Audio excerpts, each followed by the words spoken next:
Hi అండి. Hi, మీ పేరు? సహస్ర.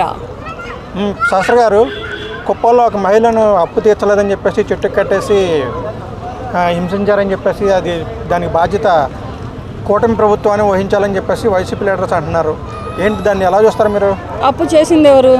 ఆ మహిళ అప్పు చేయలేదే. అప్పు చేసింది ఎవరు? ఎంక్వైరీ. హస్బెండ్ అప్పు చేస్తే వాడిని పట్టుకోవాలి, అంతేగాని ఈఎంఐని పట్టుకొని కొట్టడం తప్పు కదా. అసలు ఫస్ట్ మహిళలను చెట్లు కట్టేసి కొడటమే తప్పు. అప్పు ఎవడు చేశాడో వాడినే పట్టుకోవాలి. పట్టుకోవడం చేత కాకపోతే పోలీస్ స్టేషన్లో కేసు పెట్టాలి, లేకపోతే ఆ ఊరు నియోజకవర్గ ప్రజల్లో పెట్టాలి, పెద్ద మనుషుల్లో పెట్టాలి, అది కోర్టుకు లాగాలి. అంతేగాని ఒక మనిషిని పట్టుకొని అందులో ఒక మహిళను పట్టుకొని చెట్టు కట్టేసుకోవడం చాలా అమానుషం. దీనికి గవర్నమెంట్కి ఏ సంబంధాలు లేవు. మీరు కూటమి ప్రభుత్వానికి దీనికి లింకులు పెట్టొద్దు. వాళ్ళు ఏదో చేసుకున్నారు, వాళ్ళు ఏదో పడుతున్నారు, అంతేగాని కుప్పంలో ఉన్నంత మాత్రాన దానికి దీనికి లింకులు ఉన్నట్టేనా? అంటే లా అండ్ ఆర్డర్ సరిగా లేకపోవడం వల్లే ఆడవాళ్ళ మీద అఘాయిత్యాలు పెరిగిపోయినాయి. దాంట్లో భాగంగానే కుప్పంలో ముఖ్యమంత్రి గారి నియోజకవర్గంలోని జరుగుతుందని. లా అండ్ ఆర్డర్ సరిగ్గా లేకపోతే మీరు కోర్టుకి వెళ్ళండి, పోలీసులకి వెళ్ళండి. దీనికి గవర్నమెంట్కి లింక్ అయింది.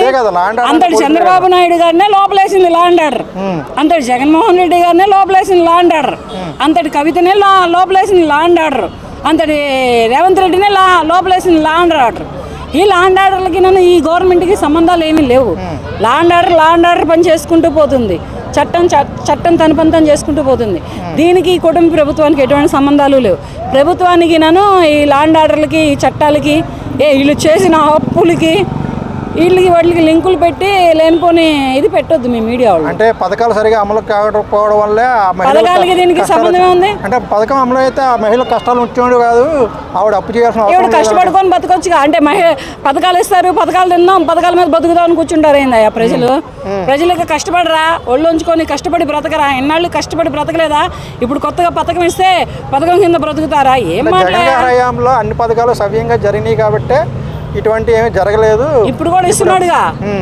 దాని మొగుడు దేనికో అప్పు చేశాడు, వాడిని పట్టుకోండి చేత అయితే. లేదనుకో కోర్టులో కేసు వేయండి, లేదనుకో పోలీస్ స్టేషన్కి వెళ్ళండి, లేదంటే పెద్ద మనుషులు పెట్టండి. అంతేగాని మహిళలను పట్టుకొని చెట్లు కట్టేసి కొడతాలు, దీనికి కూటమి ప్రభుత్వం లింకులు పెడతాలు, ఇవన్నీ చేతగాని పనులు, చేతగాని మనుషులు మాట్లాడే మాటలు అన్నమాట ఇవన్నీ. అంటే చంద్రబాబు నాయుడు గారు అంటే అసమర్థ పాలన కాదంటారా? చంద్రబాబు నాయుడు గారు అసమర్థ పాలన వల్ల ఆయన పాలనే ఉంది. ఆయనకి ఏమైనా తెలిసేంది? ఆయన ఏమైనా చెప్పాడు? ఏంది? అప్పు ఇమ్మని అప్పు ఇచ్చినోడికి చెప్పాడా? అప్పు తీసుకోమని తీసుకున్నోడికి చెప్పాడా? లేదా పారిపోయినోడికి చెప్పాడా?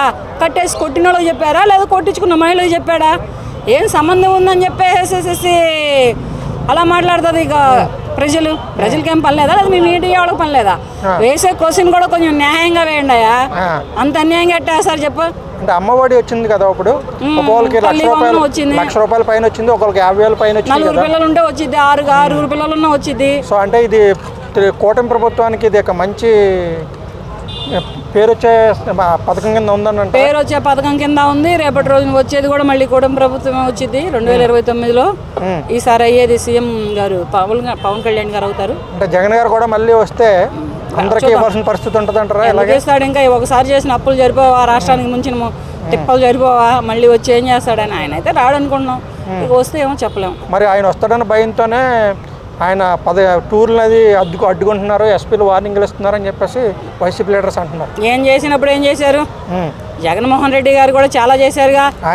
రోడ్లు అక్కడ ఆపేయలేదా? పవన్ కళ్యాణ్ గారు వస్తుంటే అది రాంగ్ కదా. చంద్రబాబు నాయుడు గారు వస్తుంటే ఆపేయలేదా? ఇవన్నీ ఎక్కడ పోతే ఈయన ఆపాడు కనుక వాళ్ళు ఆపుతున్నారు, వాళ్ళు ఆపారు కనుక ఇదంతా ఎట్లా ఉంటుంది అంటే వీళ్ళిద్దరూ ఒక ఇంటి అన్నదమ్ములు గారు, ఒక తండ్రి కొడుకులు కాదు. కానీ ఈ వ్యతిరేకత ఏంటో, ఈ దుమ్మెత్తి పోసుకోవడం ఏంటో, ఈ ఆపుకోవటాలు ఏంటో, ఈ అరెస్టులు ఏంటో, అరెస్టుల పర్వం మొదలు పెట్టింది ఎవరు? జగన్మోహన్ రెడ్డి గారు. జగన్ గారు పవన్ కళ్యాణ్ ఆపారు కాబట్టి కూటమి ప్రభుత్వం పవన్ కళ్యాణ్ ఆపేవాడు ఎవడు లేడయ్యా. ఆయన ఎంత ఆపినా ఆయన ఆఖరికి నడుచుకుంటానని వెళ్తాడు. ఆయన నడిచే నడకనక మళ్ళీ కొన్ని వేల మంది ఆయన అభిమానులు వెళ్తారు. అది ఆపడం అన్నమాట ఎవరి వల్ల కాని పని. పవన్ కళ్యాణ్ ఆపేవాడు అంటే ఇప్పటి వరకు ఎవడు లేడుగా. సో టీడీపీకి చంద్రబాబు గారు తర్వాత దిక్కెవరు అంటే లోకేషా లేకపోతే జూనియర్ ఎన్టీఆరా? పవన్ కళ్యాణ్. టీడీపీ పార్టీకి కేవలం టీడీపీ పార్టీకి లోకేష్ అవుతారు. కానీ రాబోయే కాలంలో కొన్ని బాధ్యతలు ఏంటి, కొంత ఆంధ్రప్రదేశ్ పరివేటకులు ఏంటి అన్ని తీసుకుని పవన్ కళ్యాణ్ గారు తీసుకుంటారు. జూనియర్ ఎన్టీఆర్ గారు ఇప్పుడు అలా రారు, ఎందుకంటే ఆయనకి అంత ఆలోచన లేదు, అటువంటి ఆశ లేదు. ఇంకా టైం ఉంది ఆయన రావాలంటే. Okay, thank you.